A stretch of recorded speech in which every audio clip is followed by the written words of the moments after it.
Pinunit niya ang papel. Sa harap mismo ni Rihanna, dahan-dahang pinunit ng lalaking na sa harapan niya ang kanyang resume. Ang tunog ng napupunit na papel ay tila isang bombang sumabog sa loob ng tahimik at malamig na opisina, at bawat piraso nito ay parang parte ng pagkatao ni Rihanna na winawasak. Nanlamig ang kanyang mga kamay, nanuyo ang kanyang lalamunan. Ang lahat ng inipon niyang lakas ng loob para sa araw na ito ay biglang naglaho na parang bula. Ito na iyon.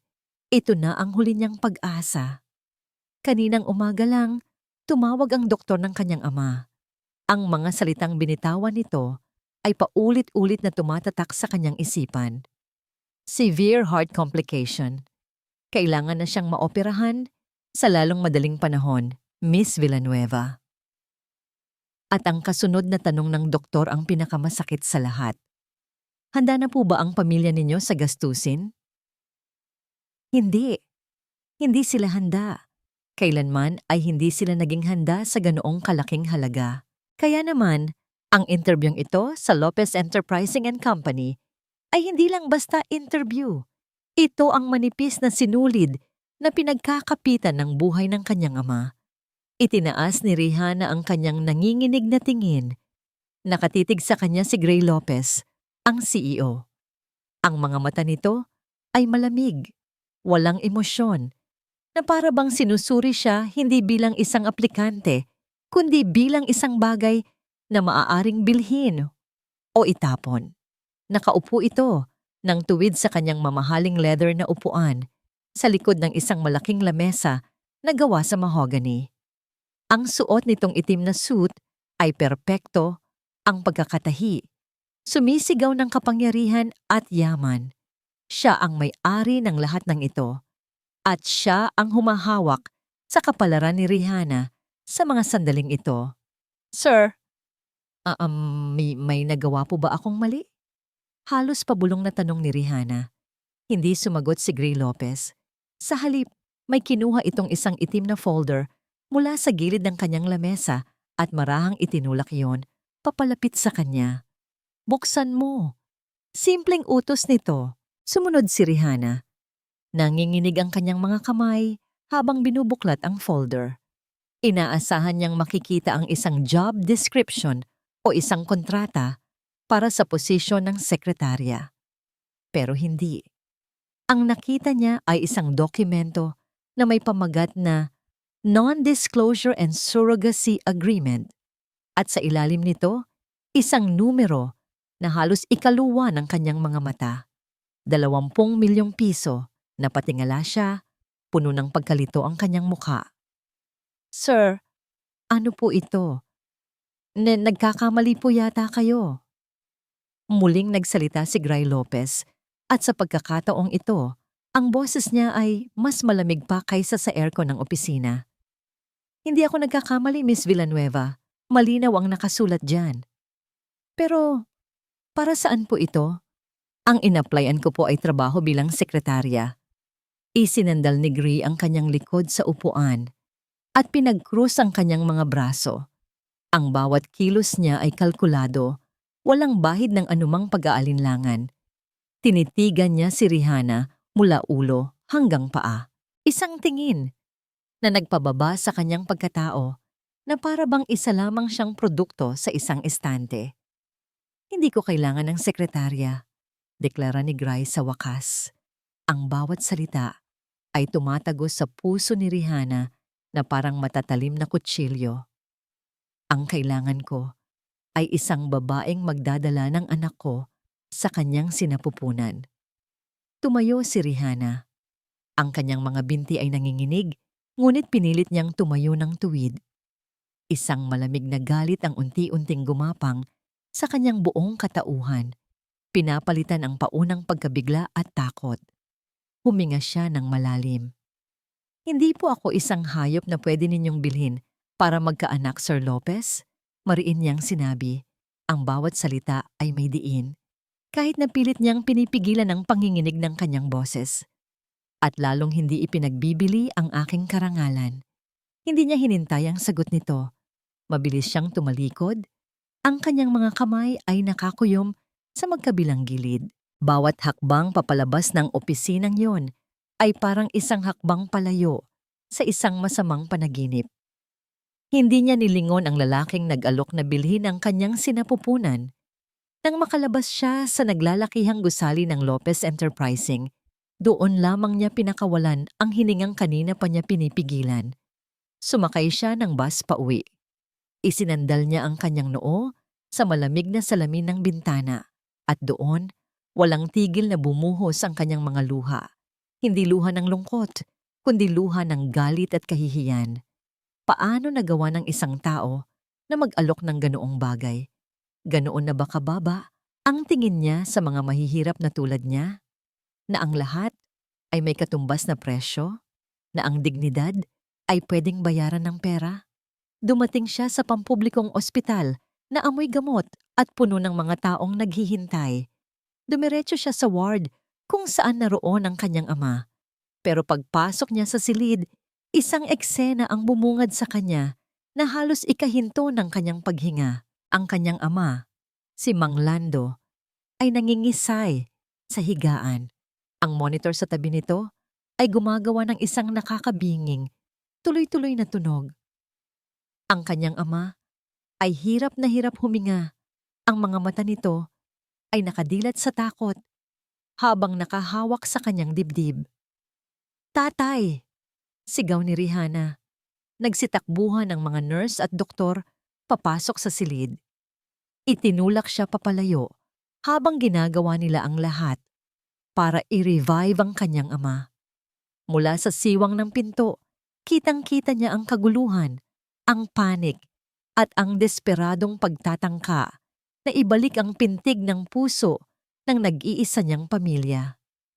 Pagkalipas ng ilang sandali, na para bang isang kawalang hanggan, lumabas ang doktor, pagod ang muka. "Hindi na kaya ng mga gamot lang, Rihanna," malungkot na sabi ng doktor. Kailangan na niya ng bypass surgery. Agad-agad. Naramdaman ni Rihanna ang pagbagsak ng kanyang mga tuhod. Nasalo siya ng isang nurse. "Magkano po, Doc?" tanong niya. Ang boses ay basag na. Ang sagot ng doktor ay isang numero na may maraming zero. Isang halaga na kahit magtrabaho pa siya sa buong buhay niya, ay hindi niya kayang ipunin. Isang halaga na katiting lamang kumpara sa numerong nakita niya kanina sa isang kontrata. 20 milyong piso.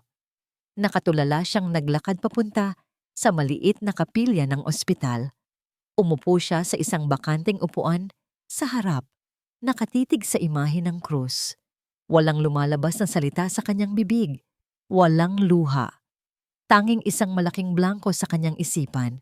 Ang dangal niya, ang kanyang prinsipyo, ang kanyang pagkatao. At sa kabilang panig, ang buhay ng kanyang ama. Ano pa ang halaga ng dangal kung wala na ang taong pinakamamahal niya? Ano pa ang silbi ng prinsipyo kung hahayaan niyang mamatay ang kanyang tatay dahil lang sa kanyang pagmamataas? Dinukot niya mula sa kanyang bulsa ang kanyang mumurahing cellphone. Nanginginig ang kanyang mga daliri habang hinahanap ang numero mula sa calling card na ibinigay sa kanya kanina. Itinapat niya ang telepono sa kanyang tainga. Sa bawat ring, parang isang martilyo na pumupukpok sa kanyang puso. Nang sa wakas ay may sumagot, isang boses na pamilyar at malamig ang kanyang narinig. "Lopez." Huminga ng malalim si Rihanna. Nilunok ang lahat ng kanyang pride, ang lahat ng kanyang galit, ang lahat ng kanyang kahihiyan. "Sir." Nagsimula siya. Ang kanyang boses ay nanginginig at halos hindi marinig. "Tinatanggap ko na po ang alok ninyo. Maayos ang lahat. Para kay Gray Lopez, ang lahat ay isang transaksyon. Isang problema na nangangailangan ng solusyon. At ang babaeng nakaupo sa harapan niya ngayon, si Rihanna Villanueva, ang solusyon." Pinanood niya itong pirmahan ang huling pahina ng kontrata. Ang kamay nito ay bahagyang nanginginig, ngunit ang pagkakasulat ng pangalan nito ay buo at malinaw. Walang pag-aalinlangan. Everything is in order, Mr. Lopez, sabi ng kanyang abogado, si Attorney Diaz habang inaayos ang mga dokumento. Ang initial fund para sa operasyon ng kanyang ama ay naitransfer na sa hospital. Ang natitirang halaga ay ilalagak sa isang trust account na makukuha niya pagkatapos niyang maisilang ang bata ayon sa ating napagkasunduan. Tumango lang si Gray, hindi inaalis ang tingin sa mga papel. Para sa kanya, tapos na ang usapan. Ang emosyon ay walang lugar sa isang kasunduan. Dalhin mo na siya sa mansyon. Utos niya sa kanyang assistant na naghihintay sa labas. Ipaalam kay Manang Celia ang lahat ng kailangan niyang malaman. Tumayo si Rihanna, hindi tumitingin kay Gray. Ang mukha nito ay blanko, pero nakikita ni Gray ang pamumula sa gilid ng mga mata nito. Isang senyales ng pag-iyak na pilit pinipigilan. Hindi niya ito pinansin. Bahagi ito ng proseso. Pagdating niya sa mansyon ng gabing iyon, ang lahat ay tahimik. Sinalubong siya ng kanyang kasambahay. Sir Gray, nasa guest wing na po si Miss Rihanna. Ayaw po niyang kumain ng hapunan. Hayaan mo siya, sagot ni Gray habang tinatanggal ang kanyang kurbata. Huwag ninyong pilitin. Siguraduhin niyo lang na may pagkain doon kung sakaling magbago ang isip niya. Papasok na sana siya sa kanyang study nang isang pamilyar na boses ang tumawag sa kanya mula sa pinto. Babe! Si Anika, ang kanyang fiancé. Maganda, matangkad, at laging perpekto ang ayos. Lumapit ito at hinalikan siya sa pisngi. Ang mamahaling pabango nito ay kumalat sa hangin. I missed you. Bakit hindi mo sinabi na ngayon pala ang dating ng surrogate? Tanong nito. Ang salitang surrogate ay binigkas niya na may bahid ng panunuya. It was a last-minute decision. Simpleng sagot ni Gray. Ang mga mata ni Anika ay lumingon sa direksyon ng guest wing. May isang matamis na ngiti sa kanyang mga labi. Ngunit ang kanyang mga mata ay mapanuri, malamig, na para bang sinusukat ang isang karibal. Well, I should probably go and say hi. Para maging welcome naman siya, di ba? Pinigilan siya ni Gray. Wag na. Hayaan mo siyang magpahinga. Nawala ang nangiti sa mukha ni Anika. Bakit? Masyado ka namang protective sa kanya. She's just doing a job, Gray. At sisiguraduhin kong magagawa niya ang trabaho niya ng maayos, sabi ni Gray. Kaya hayaan mo na siya. Umuwi ka na. Gabi na. Hindi na nakipagtalo si Anika. Sa isang mabilis na halik umalis na ito. Pumasok si Gray sa kanyang study at isinara ang pinto. Ang katahimikan ay nakakabingi. Binuksan niya ang isang maliit na drawer sa kanyang lamesa. Isang drawer na laging nakakandado. Sa loob, may isang lumang litrato. Isang babaeng nakangiti. Isang nanangiti na puno ng buhay at pagmamahal. Inaplos niya ang litrato. Isang pamilyar na kirot ang gumuhit sa kanyang dibdib. Ang alaala ng isang silid sa ospital, ang tunog ng mga makina, at ang isang pangako na napako. Hindi na mauulit, bulong niya sa sarili. This time, everything will be under my control. Isinara niya ang drawer. Ang malamig na maskara ay muling bumalik sa kanyang mukha. Samantala, sa guest wing, hindi makatulog si Rihanna. Ang malambot na kama at ang malawak na silid ay nagpaparamdam lamang sa kanya ng pag-iisa. Nagpasya siyang lumabas para uminom ng tubig. Habang naglalakad siya sa pasilyo, narinig niya ang boses ni Anika mula sa isa sa mga silid malapit sa hagdanan. Tila may kausap ito sa cellphone. Oo naman, friend. Of course, tuloy ang kasal. This is just a business arrangement. May sandaling katahimikan. Body ko? No way. Masisira ang figure ko. Kaya nga may katulong tayo para dyan, di ba? Ang mga sumunod na araw ay idumaan na parang isang mahabang, walang katapusang pagkilos sa isang entablado. Para kay Rihanna, Ang mansyon ni Gray Lopez ay isang ginintuang hawla. Ang pagkain ay masasarap, pero wala itong lasa. Ang kama ay malambot, pero hindi siya makatulog ng mahimbing. Ang lahat ng kanyang pangangailangan ay ibinibigay, pero ang pakiramdam niya ay isa siyang bagay, hindi isang tao.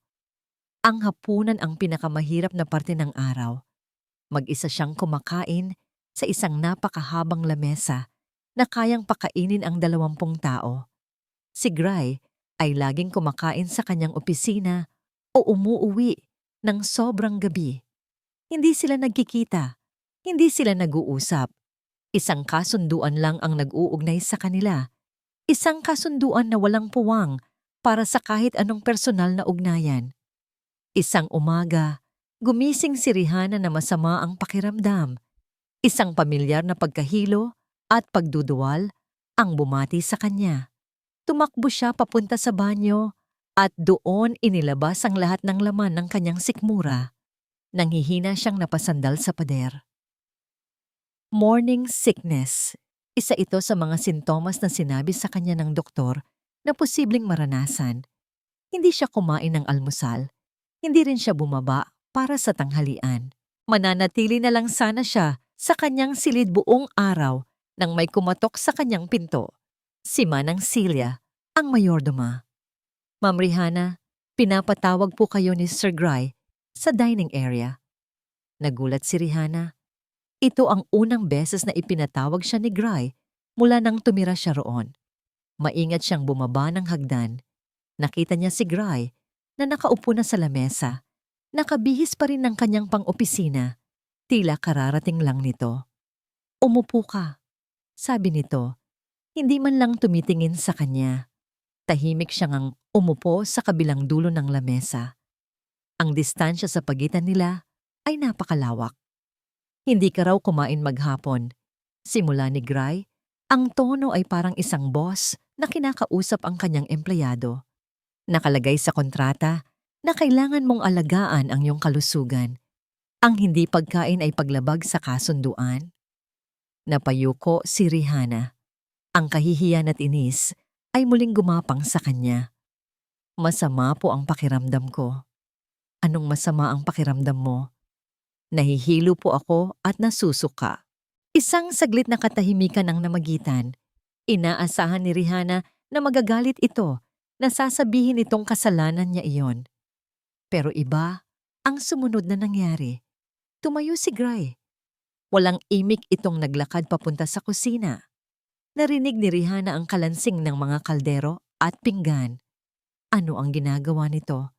Pagkalipas ng halos 20 minuto, bumalik si Gray na may dalang isang tray. Sa ibabaw nito ay may isang maliit na mangkok ng mainit na lugaw. Ang amoy ng luya ay umalingasaw sa hangin. Inilapag nito ang tray sa harapan niya. Medyo malayo, na para bang nag-aalangang lumapit. Kumain ka, utos nito, bago bumalik sa kanyang upuan. Sabi sa internet, nakakatulong daw yan sa pagduduwal. Napatitig si Rihanna sa mangkok ng lugaw. Simple lang ito. Walang sahog na karne, walang itlog, pero mainit. At may kung anong init din ang nagsimulang kumalat sa kanyang dibdib. Sa buong buhay niya, siya ang laging nag-aalaga. Siya ang nag-aalaga sa kanyang ama. Ngayon lang ulit may isang taong naghanda ng pagkain para sa kanya. Kahit pa ang taong iyon ay ang lalaking bumili ng serbisyo ng kanyang sinapupunan, dahan-dahan niyang kinuha ang kutsara. Sumubo siya. Ang lasa ay tama lang.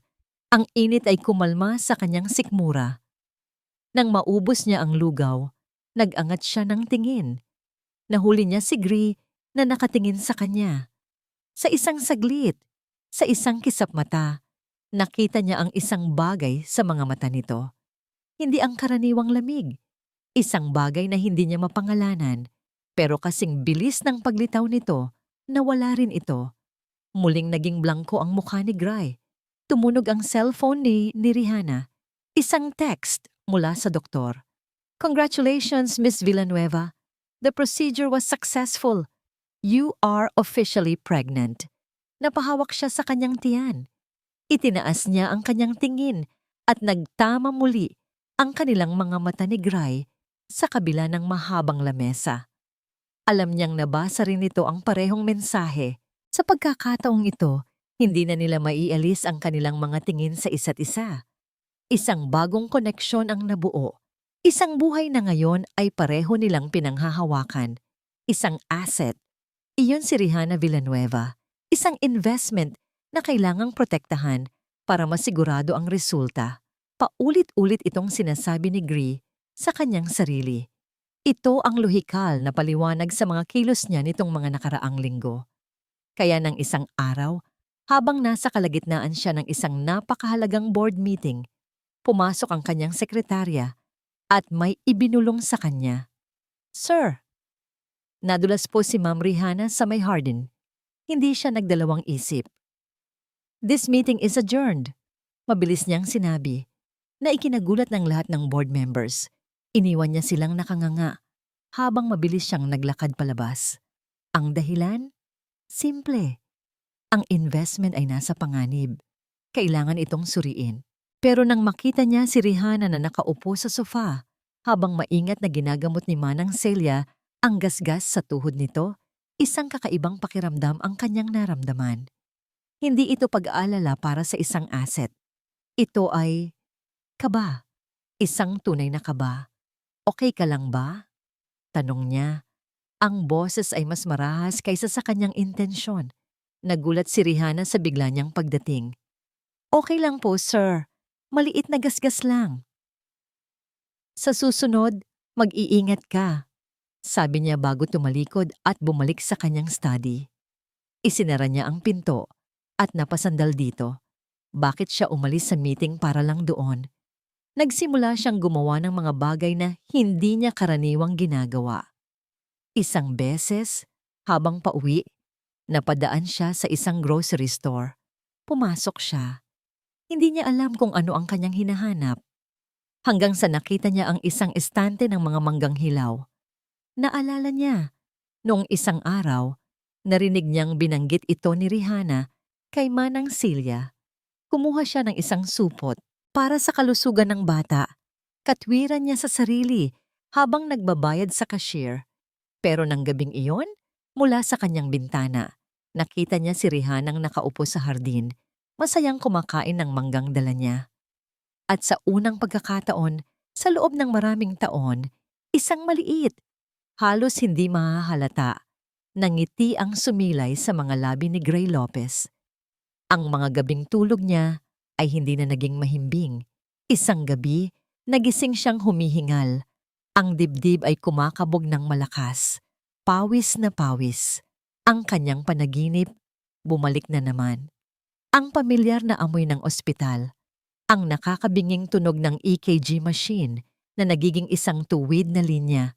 Ang isang kamay na nanghihinang bumibitaw sa pagkakahawak niya. At ang isang pangalan na isinisigaw niya ng paulit-ulit, Elena. Napabangon siya, hinahabol ang kanyang hininga. Ang sakit, ang takot, ang pagsisisi, lahat ay bumalik na parang kahapon lang nangyari. Iyon ang dahilan. Iyon ang dahilan kung bakit kailangan niyang kontrolin ang lahat. Hindi na pwedeng maulit ang nakaraan. Ang pagbabago sa kilos ni Gray ay hindi nakaligtas sa matalas na mga mata ni Anika. You canceled a board meeting for her? Tanong ni Anika isang gabi, habang magkasama sila sa sala. May yelo sa kanyang tono. She is carrying my heir, Anika. It's my responsibility to ensure her safety. Kalmadong sagot ni Gray, habang nagbabasa ng dyaryo. Responsibility? O baka naman nagiging attached ka na sa kanya? Ibinaba ni Gray ang dyaryo at tinitigan siya. Don't be ridiculous. This is a business transaction at ikaw ang pakakasalan ko. Hindi kumibo si Anika, pero ang pagdududa ay malinaw na nakatanim na sa kanyang isipan. Alam niyang may tinatago si Gray, isang bagay na mas malalim kaysa sa sinasabi nito. At determinado siyang alamin kung ano yon.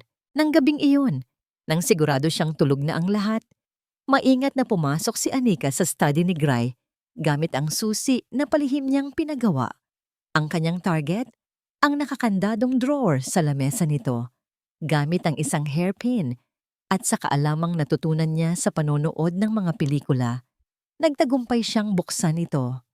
Sa loob, may isang maliit na kahon. Binuksan niya ito. Naglalaman ito ng mga lumang litrato ng isang babaeng hindi niya kilala, mga liham, at isang nakatuping dokumento. Kinuha niya ang dokumento. Binuklat. Ito ay isang death certificate. Pangalan, Elena Reyes. Petsa ng pagkamatay. 10 taon na ang nakalipas.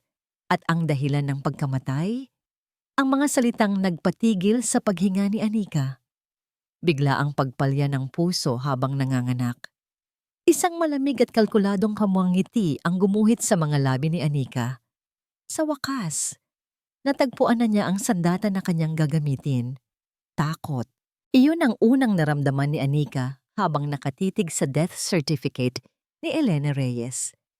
Pero hindi ito takot para kay Grio sa namayapang babae. Ito ay takot para sa kanyang sarili.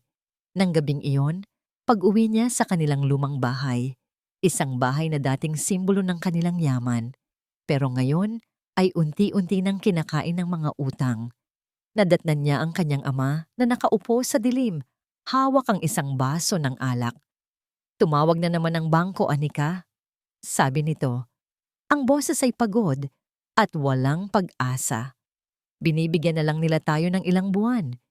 Kung hindi tayo makakabayad, babawiin na nila ang lahat. Ang mga salitang iyon ay parang isang suntok sa sikmura ni Anika. Ang lahat ng luho na kinalakihan niya, ang pangalan ng kanilang pamilya, ang kinabukasan niya, lahat ay nakasalalay sa isang bagay lamang, ang kanyang kasal kay Gray Lopez. Si Gray ang kanyang lifeboat at si Rihanna, ang babaeng iyon, na galing sa kung saang lupalop, ay isang malaking butas na maaaring magpalubog sa kanilang lahat. Ang atensyon ni Gray, ang mga biglaang pag-aalala, ang pagbili ng mangga, lahat ng maliliit na detalyeng iyon ay hindi nakaligtas sa kanya. Alam niyang nagsisimula nang mahulog si Gray sa babaeng iyon at hindi niya hahayaang mangyari iyon. Kailangan kong malaman ang lahat tungkol sa babaeng yan, bulong niya sa sarili. Kinabukasan, kinontak ni Anika ang isang pribadong investigador, isang taong may kaduda-dudang reputasyon pero kilalang mahusay sa kanyang trabaho. I want you to dig up everything you can find about a woman named Rihanna Villanueva. Utos niya sa telepono. Her family, her history, her weaknesses, everything. Hindi nagtagal. Dumating ang resulta. Isang manipis na brown envelope ang iniabot sa kanya sa isang madilim na coffee shop. Binuksan niya ito. Karamihan sa mga impormasyon ay boring. Isang mahirap na pamilya, isang ama na may sakit, walang criminal record. Hanggang sa nakita niya ang isang particular na detalye sa medical history ng pamilya. Isang tala, mula sa lola, sa panig ng ina ni Rihanna. Cause of death, congestive heart failure. Napangiti si Anika, ito na. Ito ang kanyang kailangan. Hindi ito kasing linaw ng kaso ni Elena, pero sapat na ito para magtanim ng isang binhi, isang nakamamatay na binhi ng pagdududa. Ang huling bahagi ng kanyang plano ay ang pinakadelikado. Kailangan niya ng isang doktor na handang isakripisyo ang kanyang prinsipyo kapalit ng pera. At sa mundong ginagalawan ni Anika, alam niyang lahat ng tao ay may presyo. Natagpuan niya ang kanyang target sa isang maliit na klinika. Isang doktor na baon sa utang dahil sa pagsusugal. Inilatag ni Anika ang kanyang plano. Simple lang. Gagawa sila ng isang pekeng resulta ng pinakahuling ultrasound at cardiac exam ni Rihanna. Palalabasin nila na habang lumalaki ang bata sa sinapupunan nito, unti-unti ring humihina ang kanyang puso. Isang kondisyon na delikadong delikado. Isang kondisyon na halos kapareho ng nangyari kay Elena. Hindi ko to kayang gawin, sabi ng doktor sa simula. Nanginginig ang mga kamay. Ngumiti si Anika. Inilabas niya ang isang maliit na briefcase at binuksan ito sa ibabaw ng lamesa. Sa loob, nakasalansan ang makakapal na bundle ng pera. Sigurado ka? Tanong niya. Ang boses ay malambing ngunit puno ng lason. Isipin mo, Dok, kayang bayaran niyan ang lahat ng utang mo. Makakapagsimula ka ulit. Walang makakaalam. Isang maliit na kasinungalingan lang para iligtas ang buhay mo. Nagpapawis ang noo ng doktor habang nakatitig sa pera. Ang kanyang pag-aalinlangan ay unti-unting nilalamon ng kanyang kasakiman at desperasyon. Dahan-dahan, kinuha niya ang ballpen. Ano ang kailangan kong isulat? Tanong ng doktor. Ang boses ay halos pabulong na. Sa labas ng klinika, habang hawak-hawak ang pekeng medical report na magiging hatol sa kapalaran ni Rihanna, isang malamig at matagumpay na ngiti ang sumilay sa mga labi ni Anika. Ginamit ni Gray ang pera para kontrolin ang sitwasyon. Ngayon, gagamitin niya ang pinakamalaking kahinaan ni Gray, ang kanyang nakaraan, para wasakin ito. Gray, we need to talk. Ang boses ni Anika sa telepono ay puno ng pag-aalala. Isang pekeng pag-aalala na pinagpraktisan niya ng paulit-ulit sa harap ng salamin. I'm busy, Anika. Can this wait? Iritableng sagot ni Gray mula sa kabilang linya. Hindi. It's about Rihanna. May nalaman ako. Importante ito, Gray. Please. Mayroong isang bagay sa tono ni Anika na nakakuha ng atensyon ni Gray.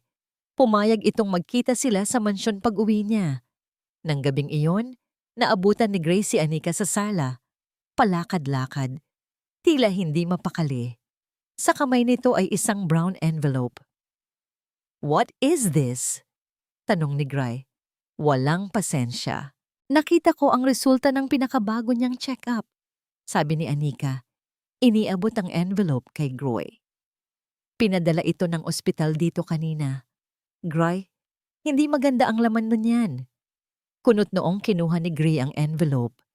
Habang binubuksan niya ito, ang kanyang puso ay nagsimulang kumabog ng mas mabilis, isang hindi maipaliwanag na kaba ang gumapang sa kanya. Binasa niya ang medical report. Ang mga salita ay teknikal, puno ng mga medical jargon, pero may mga parirala na tumalon mula sa papel at sumampal sa kanya. Arrhythmia, progressive weakening of the heart muscle, high-risk pregnancy, condition similar to a previous case, at ang pinakahuling pangungusap na isinulat ng doktor na binayaran ni Anika. The strain of the pregnancy is putting a severe and potentially fatal pressure on her heart. Immediate medical intervention is strongly advised. Nabitiwan ni Gray ang mga papel. Ang mga letra ay lumabo sa kanyang paningin. Ang mga dingding ng sala ay tila umikot. Ang tunog sa kanyang paligid ay humina. Napalitan ng isang pamilyar at nakakabinging tunog mula sa kanyang nakaraan, ang flatline na ng isang heart monitor. Flashback, nakatayo siya sa labas ng isang operating room. Ang mga ilaw ay nakakasilaw. Ang amoy ng antiseptic ay nakakasuka. Isang doktor ang lumabas. Tinanggal ang kanyang maskara. Ang muka ay puno ng awa. I'm sorry, Mr. Lopez. We did everything we could. Masyadong mahina ang puso niya para sa panganganak. Gray, are you okay? Ang boses ni Anika ang nagpabalik sa kanya sa kasalukuyan. Nakatingin ito sa kanya. Ang mga mata ay puno ng pag-aalala. Sinabi na niya sa'yo? Tanong ni Gray. Ang boses ay mahina. Halos walang tunog. Ang alin? Na may sakit siya sa puso. Sinabi ba niya sa'yo? Sigaw niya. Ang kanyang pagkakalma ay biglang naglaho. Napalitan ng isang nagngangalit na takot. Umiling si Anika. Umaarteng nagulat. Hindi. Wala siyang sinasabi. Gray, hindi niya siguro sinasadya. Hindi sinasadya? Isang mapait na tawa ang kumawala sa bibig ni Gray. Niloko niya ako, Anika. Pinaniiwala niya akong malusog siya. Pinaniwala niya akong hindi na mauulit ang lahat. Sinuntok niya ang pader. Ang sakit sa kanyang kamao ay walang-wala kumpara sa sakit na muling bumubukas sa kanyang dibdib. Ang sugat na akala niya ay naghilom na ay muling dumugo. Mas malala pa kaysa dati. Hindi. Hindi niya hahayaang mangyari ulit ito. Hindi siya papayag na mamatay ang isa pang babae sa kanyang mga kamay. At lalong hindi siya papayag na madamay ang kanyang anak. Umakyat siya ng hagdan. Dalawa-dalawa ang hakbang. Ang bawat yapak niya ay mabigat, puno ng galit at takot. Ang kanyang isipan ay sarado na. Ang ebidensya ay nasa kanyang mga kamay. Ang hatol ay naibigay na. Si Rihanna ay naghahanda ng matulog nang biglang bumukas ng malakas ang pinto ng kanyang silid. Pumasok si Gray na parang isang bagyo. Ang kanyang mukha ay nababalot ng isang emosyon na hindi pa nakikita ni Rihanna dati. Isang halo ng purong galit at desperasyon. "Ano po ang problema, sir?" Naguguluhang tanong ni Rihanna. Hindi sumagot si Gray. Sa halip, inihagis niya ang medical report sa paanan ni Rihanna. "Ano to?" tanong niya. Ang boses ay malamig, walang kaluluwa. Pinulot ni Rihanna ang mga papel. Binasa niya. Ang kanyang mga mata ay nanlaki sa pagkalito. Hindi, hindi ito totoo. Walang sinasabing ganito ang doktor ko. Malusog ako. Malusog ang baby natin. Ngumisi si Gray, isang nangisi na hindi umabot sa kanyang mga mata. "Talaga? At inaasahan mong maniniwala ako sa'yo?" Lumapit siya. Ang bawat hakbang ay isang banta. Napaurong si Rihanna hanggang sa mapasandal siya sa pader. "Nagsinungaling ka sa akin," bulong ni Gray. Ang bawat salita ay puno ng lason. Ang kanyang mga mata ay nakatitig sa kanya, pero ang nakikita niya ay hindi si Rihanna, kundi ang multo ng kanyang nakaraan. "May sakit ka sa puso at papatayin ka ng pagbubuntis na to." Tulad niya.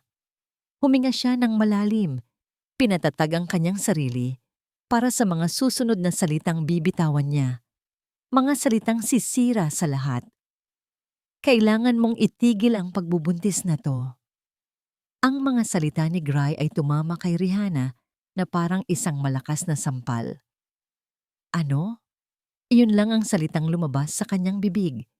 Isang salitang puno ng hindi paniniwala, ng sakit, ng pagkalito. Hindi. Hindi mo pwedeng gawin to. Anak natin to, Gray." "Hindi na siya magiging anak natin kung pareho kayong mamamatay." Sigaw ni Gray. Ang kanyang boses ay umaling-aungaw sa loob ng malawak na silid. Ang takot sa kanyang mga mata ay naging galit. Isang desperadong galit na naghahanap ng mapagbubuntunan. At sa sandaling iyon, si Rihanna ang kanyang target. "Hindi ako mamamatay. Walang mangyayaring masama sa akin, sa amin." Umiiyak na pakiusap ni Rihanna. Hinawakan niya ang braso ni Gray, desperadong naghahanap ng koneksyon ng kahit katiting na bahagi ng lalaking nagluto para sa kanya ng lugaw. "Please, maniwala ka sa akin. Magpa-check up tayo sa ibang doktor, kahit saan mo gusto. Patutunayan ko sa'yo na nagsisinungaling ang papel na yan." Pero ang mukha ni Gray ay parang isang pader na bato. Ang takot mula sa kanyang nakaraan ay mas malakas kaysa sa anumang katwiran. Para sa kanya, ang medical report na yon ay hindi lang isang papel. Ito ay isang propesiya. Isang sumpang malapit ng magkatotoo muli. Marahas niyang inalis ang kamay ni Rihanna sa kanyang braso. Tapos na ang usapan, malamig niyang sabi. Pumunta siya sa drawer ng isang lamesa sa silid at may kinuha roon. Isang checkbook. Mabilis siyang nagsulat at pinirmahan ito. Inilatag niya ang isang piraso ng tseke sa ibabaw ng kama. "That's 50 million pesos," sabi niya, hindi tumitingin kay Rihanna. "Doble sa napag-usapan natin. Sapat na yan para makapagsimula ka ulit. Para mabayaran ang operasyon mo." Napatingin si Rihanna sa tseke at pagkatapos ay kay Gray. Ang sakit sa kanyang dibdib ay mas matindi pa kaysa sa 1,000 sampal. Hindi ang pag-aakusa nito ang pinakamasakit. Hindi ang utos nitong ipatanggal ang kanilang anak. Ang pinakamasakit ay ang paraan kung paano niya sinubukang tapusin ang lahat gamit ang pera. Na para bang ang lahat ng nangyari, ang lahat ng namuong damdamin sa pagitan nila ay isa lang transaksyon na pwedeng bayaran at kalimutan. Isang tawa ang kumawala sa mga labi ni Rihanna. Isang tawang walang saya, puno ng pait. Pera, sabi niya, ang boses ay basag. Sa tingin mo ba, lahat ng bagay sa mundo, kayang ayusin ang pera mo? Dahan-dahan niyang pinulot ang tseke. Tinitigan niya ito. Ang numerong kayang bumuhay sa kanyang ama. Ang numerong kayang magbigay sa kanya ng bagong buhay. At pagkatapos, sa harap ng nagulat na mga mata ni Gray, pinunit niya ito. Pinunit niya sa 2, sa 4, sa 8, hanggang sa maging maliliit na piraso na lang ito. Hindi ko kailangan ng pera mo, Mr. Lopez, sabi niya. Ang kanyang boses ay biglang naging kalmado. Isang nakakatakot na kalma. Hindi ko kailanman kinailangan yan. Ang tanging hiningi ko lang ay ang maniwala ka sa akin. Tumalikod siya. Kinuha niya ang isang maliit na bag na dala niya noong unang araw siyang tumapak sa mansyon. Walang laman iyon, kundi ang iilang damit na pag-aari niya. Isinukbit niya ito sa kanyang balikat. Naglakad siya papunta sa pinto. Hindi lumilingon. Bawat hakbang ay mabigat. Bawat hakbang ay pag-iwan hindi lang sa isang mansyon, kundi sa isang pangarap na hindi niya inaming nabuo sa kanyang puso. Nang nasa pinto na siya, huminto siya saglit, ngunit hindi pa rin lumingon. Sana, balang araw, mapatawad mo ang sarili mo, Gray. Dahil ako, hinding-hindi ko makakalimutan ang ginawa mo ngayong gabi. At pagkatapos ay umalis siya. Naglakad siya papalabas sa mansyon, sa madilim at malamig na gabi. Walang ibang dala, kundi ang kanyang sarili at ang isang maliit na buhay na kumikislot sa loob niya. Naiwan si Gray sa loob ng silid, nakatayo sa gitna ng mga pinunit na piraso ng tseke. Ang galit ay nawala. Ang takot ay humupa. Ang tanging natira ay isang nakakabinging katahimikan at isang pakiramdam ng kawalan na mas masahol pa sa kamatayan. Sa isang malayong terminal ng bus, sumakay si Rihanna sa isang sasakyang papunta sa probinsya, sa isang lugar na walang nakakakilala sa kanya. Umupo siya sa tabi ng bintana. Habang dahan-dahang umaandar ang bus, palayo sa kumikinang na mga ilaw ng syudad, inilagay niya ang kanyang kamay sa kanyang tiyan. Ang lula nitong sasakyan ay puno ng mga taong natutulog, mga taong may sariling mga pangarap at mga problemang tinatakasan. Ngunit sa sandaling iyon, pakiramdam ni Rihanna ay nag-iisa siya sa buong mundo. Isinandal niya ang kanyang noo sa malamig na salamin. Ang mga luhang kanina pa niya pinipigilan ay nagsimula na namang bumuhos, ngunit sa pagkakataong ito, hindi na ito maingay. Tahimik lang itong dumadaloy sa kanyang mga pisngi. Bawat patak ay simbolo ng isang pusong winasak. Ang sakit ay napakalalim, halos hindi na niya kayang huminga. Pero habang nakahawak siya sa kanyang tiyan, naramdaman niya ang isang bagay. Isang halos hindi mahahalata, napakaliit na pitik. Isang senyales, isang paalala. Hindi siya nag-iisa. Huminga siya ng malalim. Pinunasan ang kanyang mga luha gamit ang likod ng kanyang kamay. Ang sakit ay naroon pa rin, pero sa ilalim nito, isang bagong damdamin ang nagsimulang umusbong. Isang damdamin na mas malakas kaysa sa pag-ibig na nawala. Mas malakas kaysa sa pagtataksil na kanyang naranasan. Determinasyon, hindi na siya iiyak para kay Gray Lopez. Hindi na siya aasa sa isang taong hindi kayang pagkatiwalaan ang sarili niyang puso. Mula sa sandaling ito, mayroon na siyang bagong dahilan para mabuhay. Mayroon na siyang bagong lakas. Huwag kang mag-alala, anak. Bulong niya sa hangin, ang mga salita ay para lamang sa kanilang dalawa. Tayong dalawa na lang ngayon. Tumingin siya sa madilim na daan sa unahan. 100 patungo sa isang kinabukasang hindi niya alam. At poprotektahan kita. Tahimik. Iyon ang unang napansin ni Gray pagkatapos ng gabing umalis si Rihanna.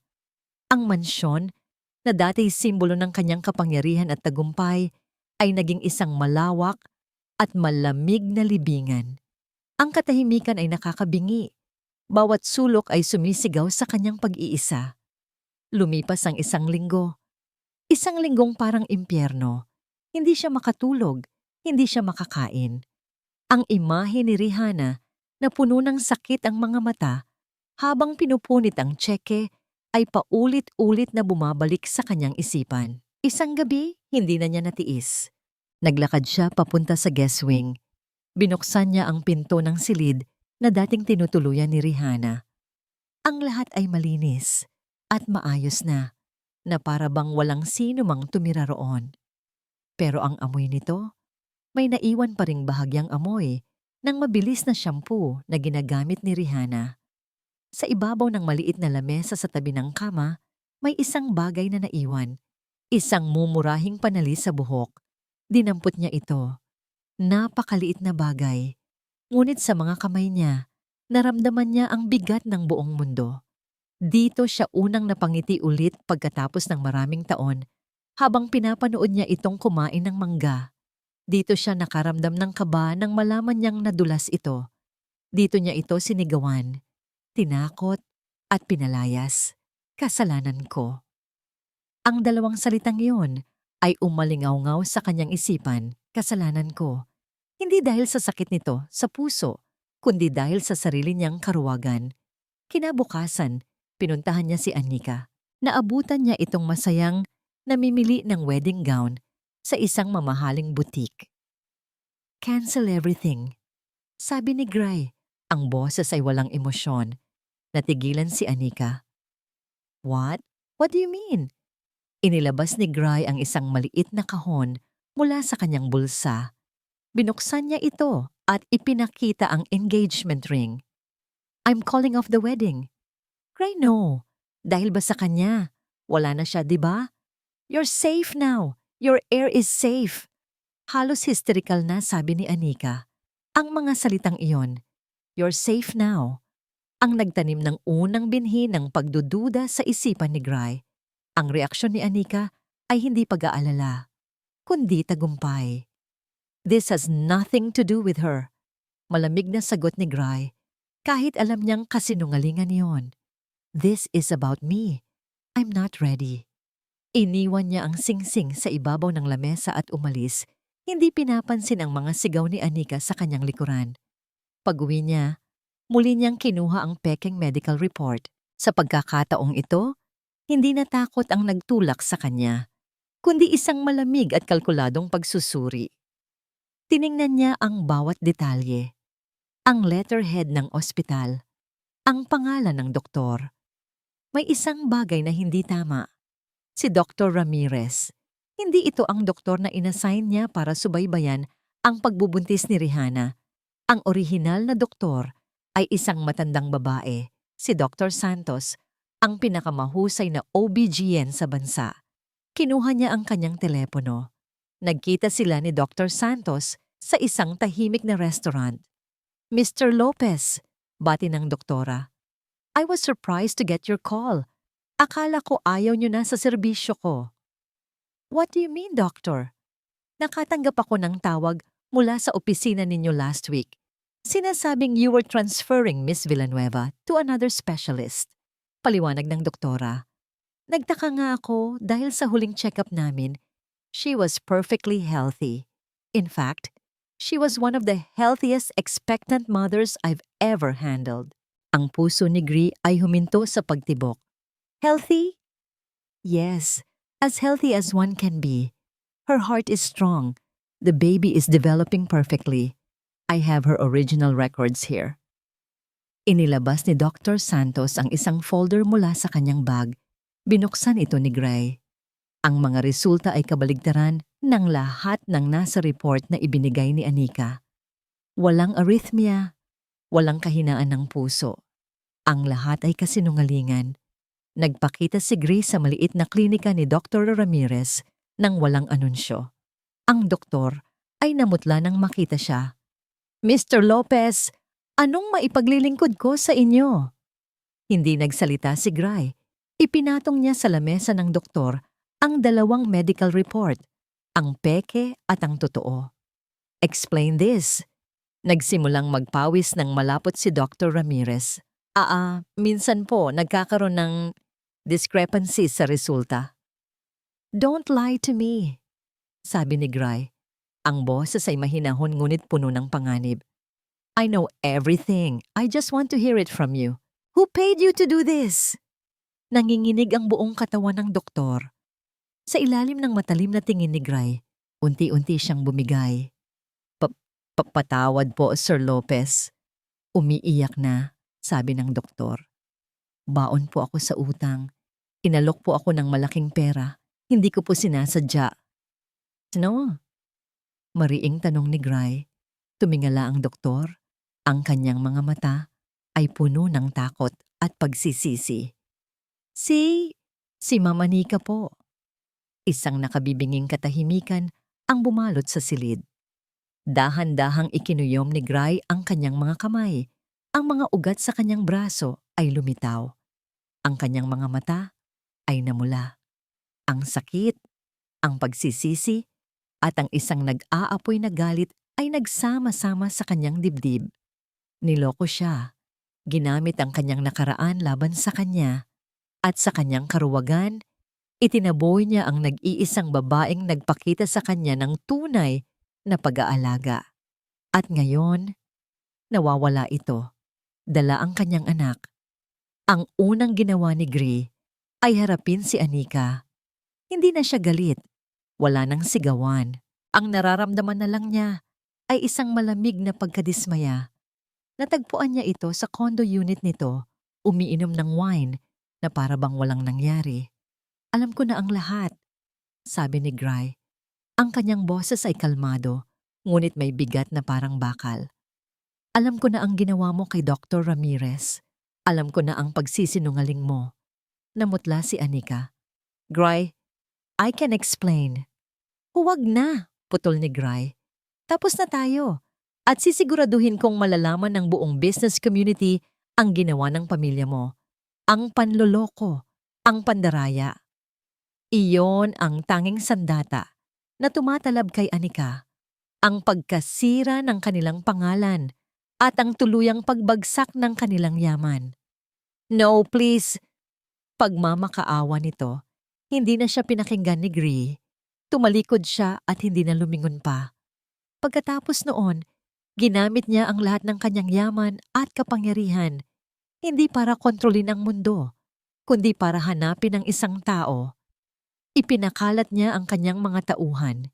Ginalugad niya ang bawat sulok ng bansa, araw at gabi, walang siyang tigil. Ang bawat maling lead ay parang isang karayom na tumutusok sa kanyang puso. Ilang buwan na ang lumipas. Sa isang maliit at tahimik na bayan sa tabi ng dagat, namumuhay si Rihanna ng payapa. Malaki na ang kanyang tiyan, at ang dating lungkot sa kanyang mga mata ay napalitan ng isang kalmadong pagtanggap. Araw-araw siyang naglalakad sa dalampasigan, kinakausap ang sanggol sa kanyang sinapupunan habang pinapanood ang paglubog ng araw. Nahanap niya ang kapayapaan, ngunit may isang maliit na bahagi pa rin ng kanyang puso na nangungulila. Isang hapon, habang naglalakad siya, naramdaman niyang may nakatingin sa kanya. Lumingon siya. Sa di kalayuan, sa dulo ng dalampasigan, may isang lalaking nakatayo. Payat ito kaysa dati. Ang mamahaling suit ay napalitan ng simpleng damit, at ang kanyang muka ay puno ng pagod at pagsisisi. Natigilan si Rihanna. Ang hangin ay tila huminto sa pag-ihip. Ang tunog ng mga alon ay biglang nawala. Rihanna. Ang pagtawag ni Gray sa kanyang pangalan ay parang isang bulong na dinala ng hangin. Ngunit sapat na yon para marinig niya. Dahan-dahan itong lumapit. Bawat hakbang ay maingat, na para bang natatakot na baka sa isang iglap ay maglaho siyang parang panaginip. Huminto ito ilang talampakan mula sa kanya. Nahanap din kita, sabi ni Gri. Ang boses ay basag. Hindi kumibo si Rihanna. Hinintay niya. Nagkamali ako. Simula ni Gri, ang mga luha ay nagsimulang mamuo sa kanyang mga mata. Naduwag ako, Rihanna. Hinayaan kong lamunin ako ng takot ng nakaraan. Hinayaan kong sirain ka ng kasinungalingan ng ibang tao dahil sa sarili kong kahinaan. Umiling-iling siya. Nalaman ko ang lahat. Ang panloloko ni Anika. Ang totoong resulta ng check-up mo. Walang problema sa puso mo, Rihanna. Malusog ka. Tumingin ito ng diretso sa kanyang mga mata. Ang lahat ng pader na itinayo niya sa kanyang paligid ay gumuho na. Hindi ang puso mo ang may problema, ang sa akin. Ang puso kong duwag at puno ng takot. Bigla, lumuhod si Gray sa buhanginan sa harap niya. Sa harap ng papalubog na araw, ang dating makapangyarihang CEO ay lumuhod na parang isang pulubi. Nagmamakaawa. Dahan-dahan, nanginginig, iniangat niya ang kanyang kamay at marahang hinawakan ang malaking tiyan ni Rihanna. Nang maramdaman niya ang init nito, ang buhay sa loob nito, doon na bumuhos ang kanyang mga luha. Humagulgol siya. Ang kanyang mga balikat ay nayayanig. Patawarin mo ako. Patawarin mo ako, Rihanna. Patawarin niyo ako ng anak ko. Napapikit si Rihanna. Ang sakit, ang galit. Unti-unti itong natutunaw sa bawat luhang pumapatak mula sa mga mata ni Gray. Nakita niya ang kanyang pagsisisi. Naramdaman niya ang kanyang sakit. Dahan-dahan, inilagay niya ang kanyang kamay sa ibabaw ng ulo ni Gray. 1 kilos ng pagpapatawad. 1 kilos ng pagtanggap. Tumahan si Gray at tumingala sa kanya. Ang kanyang mga mata ay puno ng pag-asa. Mula sa kanyang bulsa, may kinuha siyang isang maliit na kahon. Hindi ito tseke, hindi ito kontrata. Isang singsing, simple ngunit elegante. Rihanna, sabi niya, ang kanyang boses ay nanginginig pa rin, ngunit puno ng isang bagong determinasyon. Gusto kong bumawi sa'yo. Gusto kong ibigay sa'yo at sa anak natin ang buhay na nararapat para sa inyo. Huminga siya ng malalim. Rihanna, patawarin mo ako. Nakiusap ako sa'yo noon na tanggapin ang isang alok. Ngayon, nakikiusap ako sa'yo na tanggapin ang puso ko. Hindi bilang ina ng anak ko, kundi bilang ilaw ng buhay ko. Pakakasalan mo ba ako? Ang tanong ay lumutang sa hangin, kasabay ng tunog ng mga alon na humahampas sa dalampasigan.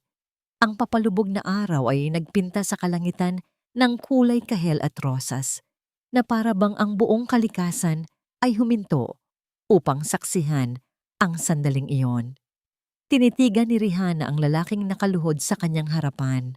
Hindi na niya nakikita ang mayabang at malamig na CEO na nag-alok sa kanya ng pera, kapalit ng kanyang sinapupunan.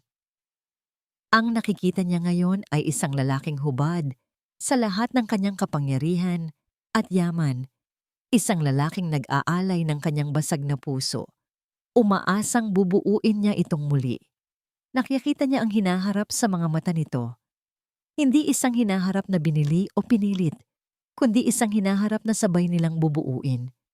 Dahan-dahan, isang butil ng luha ang pumatak mula sa mata ni Rihanna. Ngunit sa pagkakataong ito, hindi ito luha ng sakit o lungkot. Ito ay luha ng paghilom, luha ng pag-asa. Isang maliit na ngiti ang sumilay sa kanyang mga labi.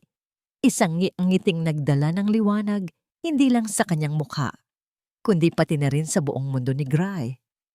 Oo, bulong niya. Ang kanyang boses ay halos hindi marinig, ngunit para kay Gray, ito ang pinakamalakas at pinakamagandang tunog na kanyang narinig. Oo, Gray, pakakasalan kita. Tumayo si Gray. Ang kanyang mukha ay hindi mailarawan sa sobrang saya. Maingat niyang isinuot ang singsing sa daliri ni Rihanna. Perpekto ang sukat nito. At pagkatapos, sa ilalim ng papalubog na araw, Niyakap niya si Rihanna. Isang yakap na puno ng pangako, ng pagsisisi, at ng isang pag-ibig na sinubok ng kasinungalingan at pinatibay ng pagpapatawad. Isang pag-ibig na hindi nabili ng pera, hindi itinakda ng kontrata, kundi isinilang mula sa sakripisyo at binuhay ng pag-asa. Naramdaman ni Rihanna ang pagpitik muli ng sanggol sa kanyang sinapupunan, na para bang nagagalak sa muling pagbubuo ng kanilang pamilya. Niyakap niya si Gray pabalik. Isinandal ang kanyang ulo sa dibdib nito, at sa unang pagkakataon, sa loob ng mahabang panahon, naramdaman niyang nakauwi na siya. Hindi sa isang mansyon na gawa sa bato at salamin, kundi sa yakap ng lalaking natutong buksan ang kanyang puso.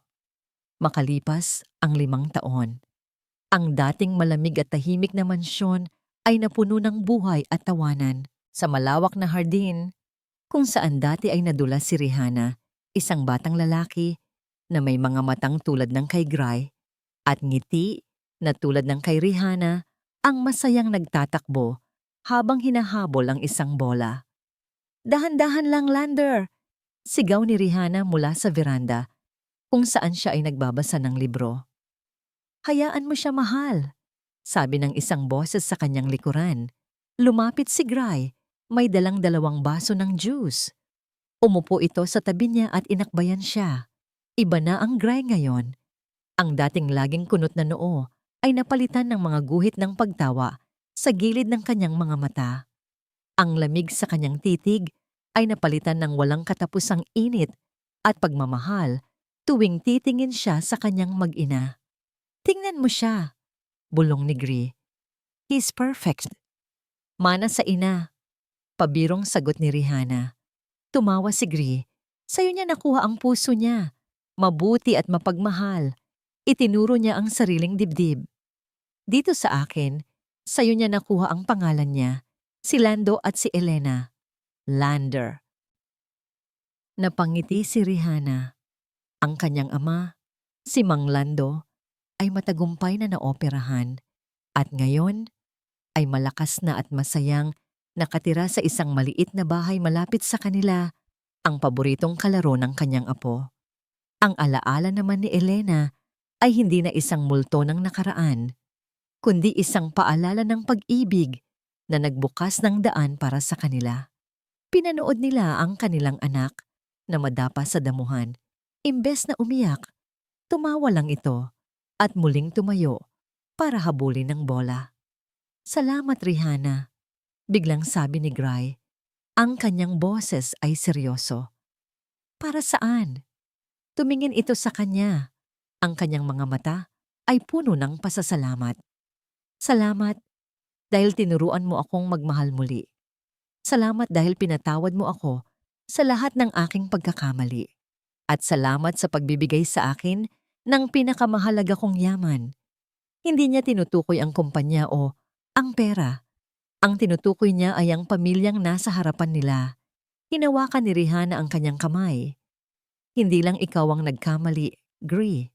Pareho tayong sinubok ng tadhana. Ang mahalaga, natagpuan natin ang daan pabalik sa isa't isa." Sumandal si Rihanna sa balikat ni Gray. Pinanood nila ang kanilang anak na naglalaro sa ilalim ng ginintuang sinag ng hapon.